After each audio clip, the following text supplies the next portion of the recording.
जो develop countries हैं ज़्यादा वो तो हम वहाँ देखते हैं 70-80% अपने ट्रांसपोर्टेशन को ईवीज़ पर शिफ्ट कर चुके हैं। वहाँ इंफ्रास्ट्रक्चर भी हैं, चार्जिंग स्टेशंस भी हैं, नई नई टेक्नोलॉजीज़ भी आ रही हैं। जो अभी अंडर डेवलप कंट्रीज़ हैं या इमर्जिंग मार्केट्स हैं, पाकिस्तान या सब कॉन्टिनेंट या दुनिया के और कुछ दीगर ऐसे ममालिक, तो अब उनमें इस वक्त ईवीज़ का क्या आप फ्यूचर देख रहे हैं और कितने अभी मज़ीद साल चाहिए होंगे 70-80% अपनी ट्रांसपोर्टेशन को ईवीज़ पर शिफ्ट करने के लिए? Over the last few years जो प्रिडिक्शंस या फोरकास्ट रही है और ईवी अडॉप्शन वो बहुत क्विकली चेंज हो रही है क्योंकि the prices of batteries are falling much faster than what was initially forecasted.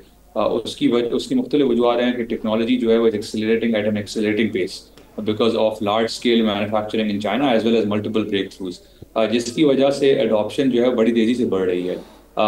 अभी हम फॉर एग्जाम्पल अगर हम पाकिस्तान की एग्जाम्पल लें सबसे रेलिवेंट हमारे लिए, we are still in the four-wheeler side, we are still at a rate of less than 1% of new sales of four-wheelers are EV and less than 3% of new sales of two-wheelers are EVs.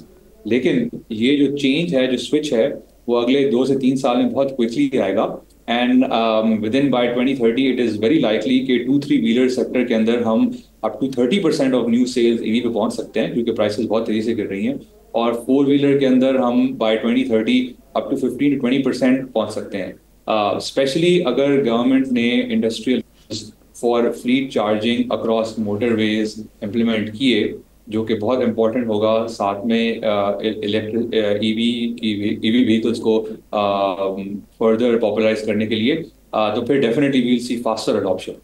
सही। और अब चूँकि artificial intelligence और technology का दौर है, हम देखते हैं कि अब हफ्तों और महीनों में नई नई टेक्नोलॉजीज़ इंट्रोड्यूस हो रही होती हैं। जैसे अभी ये चाइनीज़ कंपनी ने अपनी ये टेक्नोलॉजी इंट्रोड्यूस कराई, अब इसके बाद क्या ये 1000 किलोवाट की टेक्नोलॉजी आ गई जो 5 मिनट में ईवीज़ को फुल चार्ज कर रही है, उसके बाद वो 400 किलोमीटर्स का सफ़र भी कर रही हैं। इसके बाद अब क्या एक्सपेक्टेड है? अभी भी कोई स्कोप, कोई ऐसी अनएक्सप्लोर्ड टेक्नोलॉजी बाकी है जिससे मुताल्लिक हम आने वाले दिनों में सुन सकते हैं? जी बिल्कुल, there are multiple different kinds of next generation batteries जो कि डिफरेंट मैन्युफैक्चरर जिस पे काम कर रहे हैं। BYD itself has other projects as well जिन पे अभी कमर्शलाइज नहीं हुए, but they are working on it and वो they can provide even longer ranges. Toyota has been working on a solid state battery for a while.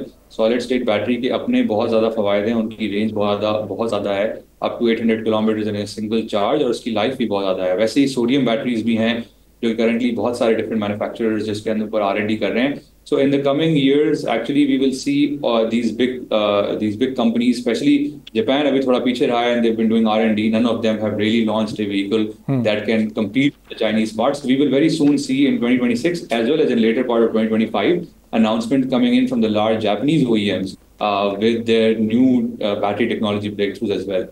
सो ये जो accelerated adoption है, और specially with implementation of AI, जिन countries ने एक consolidated approach ली charging की और बैटरीज की, और साथ में टेक्नोलॉजी को इम्प्लीमेंट किया इन द राइट वे, वो बहुत जो है इस अडॉप्शन से फायदा उठा सकते हैं। सब्सक्राइब करें और बेल दबाएं ताकि कोई खबर रह न जाए।